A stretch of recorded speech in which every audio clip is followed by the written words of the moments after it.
The iPhone 12 and the Pixel 5 are similar price points, with the iPhone 12 being $799 and the Pixel 5 being $699.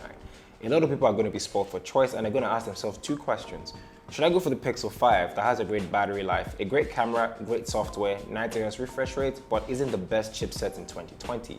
Or should I go for the iPhone 12 that gives me a great display, a great camera, iOS with its great ecosystem, and everything we already expect from Apple?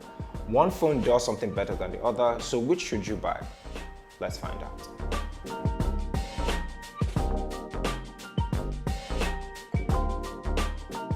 Hey guys, my name is KJOS and this is the Pixel 5 while this is the iPhone 12. I'm going to be comparing these two bad boys according to their build quality, the performance, the camera, the battery, and its features. And at the end of the video, I'm going to give you my recommendations based on those 5 categories. So let's get this party started and find out. Each year brings a new flagship design and Google and Apple didn't get left behind. Sort of. The Pixel 5's design is quite simple and minimalistic. Taking a cue from the Pixel 4a in terms of its outlook, it's a 6-inch phone that is made out of plastic. Like I said in my Pixel 5 review, some people have had issues with this, and I understand. If you're going to spend $700 on a flagship, it should feel premium, right? Well, yeah. But nonetheless, the back of the phone is covered with 100% recycled aluminum finish, preventing any smudges or visible scars. And that also adds a nice grip to the phone, making it feel secure in your hands without having to stick a case on it. They also brought back the fingerprint scanner and placed the power button and the volume button on the right side of the phone. And if you know me, you already know that's a plus in my book. Compared to the iPhone 12, the Pixel 5 is 10 grams lighter and comes up to 151 grams, while the iPhone 12 is 161 grams. Speaking of the iPhone 12, the design of the iPhone 12 is very reminiscent of the iPhone 5 that came out in 2012. Now, am I a fan of this design compared to the iPhone 11? Yes. Do I think Apple could have done a better job? Also yes. Contrary to what everybody might think, the iPhone 12 is very comfortable to hold in the hand. The square boxy frame adds a bit of grip the iPhone 11 did not give. The build of the iPhone 12 is slightly bigger than that of the Pixel 5 and has the power button on the right side, while the volume button is on the left side. This was a slight annoyance for me, but I'm sure a lot of people don't have an issue with this. The back of the phone is glass and will attract all sorts of fingerprint marks, smudges, and scratches to the back. On the plus side, Apple said this is the toughest glass in any iPhone, and while they may be right, always, and I mean always, get a case on your phone. So for this round, the iPhone 12 and the Pixel 5 have a solid build quality and have good grips when you're holding the phone. But what some see as premium is very subjective. So personally, for this round, I'll give it to the Pixel 5 because of the fact that the 100% recycled aluminum finish hides a lot of scratches and smudges a lot better than what the iPhone 12 would give me. So for this round, Pixel 5. The iPhone 12 still has 4 gigs of RAM in 2020, but it's also a huge testament to how good their A14 Bionic chip is. The iPhone 12 runs smoothly with no hiccups. It's excellent for gaming, editing pictures and videos, or even writing the script to this video. iOS 14 is well optimized with 0 lag so far.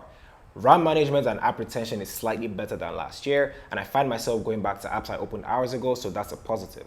I wonder when Apple will give smaller iPhones 6 gigs of RAM, maybe the iPhone 13, let's see. But what I really wanted to complement such a brilliant and smooth user experience was a 90Hz refresh rate at the minimum. It would have been the icing on the cake. And yeah, I know some people don't really care about it and don't feel it's necessary, but it's something you have to experience, so don't knock it till you try it.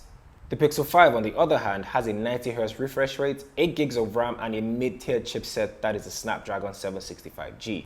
Google took it out a notch to compete on a different level than the Pixel 3 and the Pixel 4. The phone is pretty snappy, has very minimal lag, and the 90Hz refresh rate comes in handy in buffering the mid-tier chipset. Rarely, and I mean rarely, do I see slight delays in app openings or responsiveness to text messages, but they are there and it hinders the user experience every now and then. Apart from that, RAM management and app retention is excellent without any issues, and the 90Hz makes scrolling experience a lot better. Again, it's something you have to experience to fully appreciate it. For round 2, both phones give an excellent performance, and I don't think anybody will be disappointed with their decision. But looking long term and looking down the line, the Pixel 5 is more likely to lag than the iPhone 12 due to its mid-tier chipset. And because of that, I'm going to give the round 2 to the iPhone 12 because of its superior chipset in the A14 Bionic chip. Now, if you're enjoying this video and you're getting value from it, please don't forget to subscribe to the channel. I am almost on 2,000 subs, and it would be great if you guys can help me get there before 2020 ends. Well, yeah, we're in the battery life now, and this is one aspect where a lot of people care about. Now, over the years, we have always dreamt of phones that can last us a day and then some. And in 2020, a lot of smartphones did not disappoint. I'll say this now, and I said it in my Pixel 5 review. The Pixel 5 is the best battery I have used on any smartphone in 2020. I charge my phone once a day and get 10% when I get back home around 10 or 11 p.m. I comfortably get 8 hours of screen on time, and this is me being a very heavy user and having 90 Hz on permanently. It's a 4080 milliamp hours of battery. It's not the highest by 2020 standards, but the software really utilizes its battery life. It supports wireless charging and reverse wireless charging, so you can charge your Pixel Buds, AirPods, and smartphones that support wireless charging. It comes with an 18-watt charger and charges about 0 to 100 in about 1 hour 10 minutes. Now, this might be slow by 2020 standards, but like I said, you only need to charge your phone once a day. The iPhone 12 has a 2815 milliamp hours of battery. Now, to put it in perspective, the iPhone 12 has a 3110 milliamp hours, and the Pixel 3 has a 2915 milliamp hours of battery. That's less battery life than phones that came out between 2017 and 2019. As small as the battery life is, it might still get you through a full day if you're a light user or a medium user. But if you're a heavy user like myself, you're going to want to charge it a bit earlier than, say, the 10 or 11 p.m. like the Pixel 5 does. The iPhone 12 gave me about 4 hours or 5 hours of screen on time. Charging wise, it's no secret that the iPhones this year did not come with charging bricks, and the cables that came with the iPhone 12 is USB-C to a lightning cable. And the only phones that had that before the iPhone 12, the iPhone 11 Pro. So if you didn't have an iPhone 11 Pro, you need to spend $19 for the charging brick, or you need to get a MagSafe charger for $35. For round 3, it's a no-brainer. I have to give it to the Pixel 5 due to its superior battery life. You can actually pick the Pixel 5 just based on the battery life alone, and I can confidently say that it will not let you down. Moving on to the most anticipated category on this list, we have the camera. For still images, the Pixel 5 is still the best point and shoot camera on any phone till date. They still take the best still pictures than any other phone, even though they're using the same camera sensor from the Pixel 2. Ditching the telephoto lens from the Pixel 4 and the Pixel 4 XL, the ultra-wide is a fun addition to have. I mean, I don't really use mine very often, but it's a nice addition to have when you want to take wider shots of subjects or get a picture of a great mountaintop view. Video hasn't been Google's forte over the last couple of years, but they made great improvements in 2020 by adding a nice cinematic pan mode for smooth shots. It's great when you realize that I'm using my hand for this shot and not holding a tripod. It also shoots 4K video at 30 frames and 60 frames per second.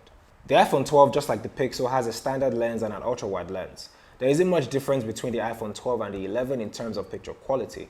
Putting it side by side with the Pixel 5, the iPhone 12 takes warmer photos than the Pixel 5, and sometimes these images look a bit overexposed, giving the Pixel 5 the edge in this department. For video though, the iPhone 12 still reigns supreme over any smartphone on the planet. A lot of people care about taking videos, and if you're one of them, you will not be disappointed. Adding Dolby Vision HDR, the iPhone 12 is miles ahead of the Pixel when it comes to video recording. So for this round is a bit of a tricky one because one phone does something better than the other. The Pixel 5 takes better images while the iPhone 12 takes better video. So because of that, I'm going to give this round a tie. Moving on to features, both the iPhone 12 and the Pixel 5 differ. The Pixel 5 fixates more on software, while the iPhone 12 leans towards hardware for its features. The Pixel 5 has a feature called Hold For Me. Now, Hold For Me basically allows the Google Assistant to take your place while you're on hold and lets you know when a real person comes on the call. In theory, this sounds like a great feature to have because nobody likes being put on hold, but in reality, this feature isn't available outside the US, which sucks. They also have Extreme Battery Saver. This option allows for your phone to squeeze more battery life out of your phone if you're in a tight spot and you're not close to a charger.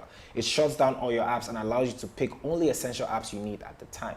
So that's pretty nice. They also have something they call Portrait Light. Now, if you're into taking selfies, this one is for you because Portrait Light allows you to tweak an image to fine-tune where a light source is a bit too harsh or is not enough. Now, this just shows how great Google software is. Also, last but not least, we have the Recorder app that allows you to transcribe what is being said and allows you to also search a particular word in that recording. Now, this is great if you're in a long meeting or if you're in a class that is a bit too long. For the iPhone 12, they have MagSafe chargers that lets you connect MagSafe compatible accessories. For wireless charging, it helps maximize the charging time by ensuring the charger is aligned perfectly each time. The iPhone 12 has something they call ceramic shield for screen durability.